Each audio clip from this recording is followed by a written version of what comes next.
Mga kaigsunan, akong i-share sa inyo kining nga video basit ba tingala mo nga naunsa ni siya nasa tubig.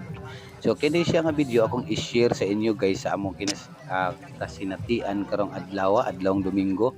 So kini siya sa among grupo nagbautismo kami sa tubig og sa Holy Spirit. So kini nga bautismo sa tubig guys mo kani ang timaan sa paghugas sa sala o sa pagdawat ni Kristo Jesus sa atong kinabuhi. So bago nato sugdan mayong adlaw kaninyong tanan mga followers nako nga sa tanan akong followers sa mga katiits, mga batag tigulang, mga kababayenan, kalakinan, so akong mga katiits group. So mayong adlaw kaninyong tanan. So kining akong video akong i-share kining about sa baptism of the water and baptism of the Holy Spirit. So kini manggong Holy Spirit guys, mabasa nato sa Biblia nga kung once maka-receive na ta og Holy Spirit nagpasabot nga aduna na kitay tatak ngadto sa langit. So duna na tay atatak kaluwasan. Apan kining Holy Spirit guys, kung dili sad nato ni siya mintinon og di nato siya ikinabuhi, muhawa usab kini sa ato ang kaugalingon sa atong pagkatao. So kining pong pagbautismo sa tubig mao kani ang timaan sa pagtalikod sa atong mga sala.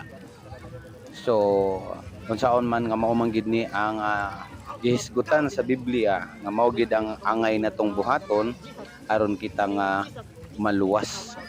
So atong basahon sa mabasa nato sa Marcos 16:15,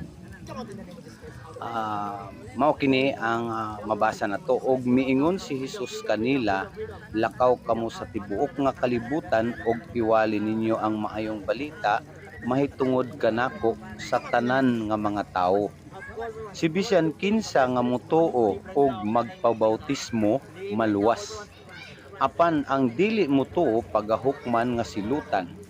Kini nga mga ilhanan makita diha sa mga tawo nga nagatuo kanako. So moingon si Jesus ana guys, so pinaagi sa akong gahom magaabog sila og dautan nga mga espiritu, magsulti sila og uban nga mga pinulungan nga wala nila matun-i. Kung makakupot sila og mga bitin o kaha, makainom sila sa bisan unsa nga hilo, dili sila maunsa. Ug kung ipandong nila ang ilang mga kamot sa mga masakiton, mamaayo kini. Mao na siya guys. So ang ginaingon sa Marcos 16. So kani siya nagabautismo kami niini higayon na tungod sa kining mga kabataan nga na-preachingan na namo sila sa pila na kahigayon. Pila na kahigayon nga pag Bible study. So sila gyud mismo gusto na nga magpabautismo. So kini sila among gibautismuhan human gipa speaking in tongues. Kaya ang speaking in tongues matod pa sa Biblia, pag once nga maka-receive ka niini o maka-speak ka, nagpasabot nga aduna na kay balaang espiritu, aduna na kay espiritu sa Dios nga iyahang gigasa. So kung ma-receive na nimo siya guys, muna siya giingon nga dili ka amo na ti mailhan nga pinaagi daw sa iyang gahom ni Kristo, makaabog ka og dautan nga espiritu sa imong isig katao. Unya makasulti ka sa ubang pinulungan nga wala nimo matun-i. Sumunang speaking in tongues. So, diba? So napagisumpay kung makakupot kag bitin nga wa nimo damha or makainom kag hilo, bisan sa nga klase hilo, di ka maunsa tungod kay duna na kay balaan ng espiritu. So kini guys atong i-observe ang pagbautismo sa ilaha. So makita nato nga nagakurog ang ilahang mga lawas o ang ilahang baka, ilang bakba gakurog tungod kini sa mga dautan nga mga binuhatan sama ni ining mga pagpamalikas, pagpangilad og ag pagpamakak. So mao kana siya nga magkurog ang mga baba no, og kini masayran nato guys. Kining atong gibautismuhan karon, kung atong mabantayan, mura siya og makatulog og mura siya matumba. So ginapugngan siya sa among mga kauban para dili siya matumba. So paminaw na to karon ang ilahang testimony pagkahuman kung unsay ilahang gibati ug unsay ilang nasinatian paghuman aning baptism of the water. So kining pagtunlob sa tubig ug kining pag-deliverance. So sa pag-deliverance guys, mapansin nato nga magkurog ang tao o magkurog o mahiwi ang iyang baba. Tungod kini sa mga daotan nga espiritu o daotan nga mga hunahuna nga naa sa iyang sulod. So kini siya abwaon gid kini siya pinaagi sa gahom sa Dios. So kini ako ning gi-share sa inyo guys kay mao man ni siya mga pinaka-importante gid nga activity nga ginasugo sa atong Dios. Di ba? Sa Biblia giniingon gyud, lakaw kamo sa tibuok kalibutan og ibalita ninyo ang maayong balita mahitungod kanako sa tanang mga tao. O di ba?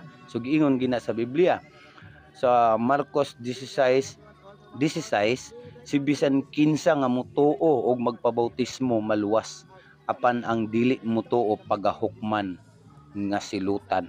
O di ba? So kana siya guys, kung ato siyang mabasahan sa Biblia, ato gid siyang gina-share o i-share gid nato sa uban. Kay dili man pwede nga ato na siyang taguan atong mga nahibalaan no, kay siyempre kung ang uban nga wala masayod o wala makabasa sa Biblia, so at least masira nato sila, makadungog sila ana nga pulong, makain sila nga naaday na sa Biblia.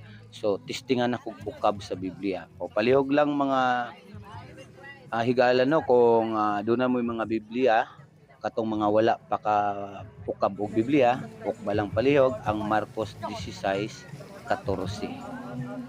Okay, so atong paminawon ang ilang mga testimony ani guys kung unsay ilang mga nasinatian karon paghuman sa ilang bautismo. Sige, paghuman sa imong baptize, unsay paghulom nimo sa tubig, katong deliverance ka, unsa may imong gibati? Na ba kay nakita or na kay feelings? White raman tutanan nya naga-echo ang ingon nila nga katong kuan freedom o speak now. Tapos nag-pray pud ko while nagaingato sila ga deliverance niya. Imong paminaw ga-echo. Ga-echo tanan gajud. Wala koy lain na paminawan kundi sila ra duha ni Kuya Janny o Lola. Sila ra gyud ako na kuan kanang na kuan niya. Nag-pray pud ko. Moto nga wala gani ko kay balungan naka-speak day ko. Oo, paspas kayo mong speaking. Tapos moto nga nakuan ko nakahilak gani ko ato. Kay nakuan jud ko ang ako heart kay kang ako diri nga feeling kay murag nigaan siya ba? Paguman. Nigaan ako diri. Tapos ang ako diri kay kuan katong ang ako diri kay murag na ini may ninaay sining gawas na something. Moto na tingala ko nangusog gani ko ato nagigana ko. Nangurog ko ba? Okay. So, mura to. Praise the Lord. So, kuan kayo siya, no? Praise the Lord. Bless kayo siya. Sakitin mo nga lang niya? Elia. Oo, bless kayo. Kay nakuha, natanggal gid ang ihang kuan sa ihang kaugalingon. Ganing, kumbaga, ang ihang mga bad spirit. And then, na-receive gini ang Holy Spirit tungod kay naka-speaking in tongues siya. So, thank you kayo, Elia. Okay, thank you. Yan. So, Clarence, anong feeling mo nung nilublob ka na sa tubig? Anong feeling mo? Bakit kanina kasi nakita namin parang may tumulak sa iyo? Ano yun? Ano lang po? Ano po, yung una po, parang may nag-aangat po sa akin. Parang inaangat ka sa tubig. Tapos biglang may umawak na dalawang kamay sa akin. Saan po? Saan banda? Okay. Parang yung ano po, pag nakatayo ka, parang sinusundan ka niya, parang gano'n. Ganun po, tapos parang patulak, parang nilalakad niya ako. Ibig sabihin parang kukunin ka. Hindi po, parang yung tulak niya po paharap parang iginagay niya po ako. Ay, ganun po ba? So wala ka bang vision o nakikita sa iyong pagpikit? Una po, parang mga kulay lang gumaganon sa akin. Tapos Kulay lang. biglang naging parang flashback ko simula bata po ako. Ah, ganun. Tapos biglang nakabuo siya ng anyo nung parang tao siya na malaking katawan. Tapos din po yung helmet niya, parang po, warrior. Okay, so parang warrior po nakikita Tapos mo. may armor din po siya. Ah, Bigla okay. niya po ako sinigawan. So sa feeling, Balikit yung mata niya po. okay. So yung feeling mo, wala bang something na sa iyong katawan o lumabas, something ganyan? Ano po, nanginginig po yung katawan Nanginginig ko. lang. So pansin kasi namin kanina, nanginginig yung mo, dito mo, lieg, nanginginig. Tapos yung dito mo ay parang gustong magsalita. Okay.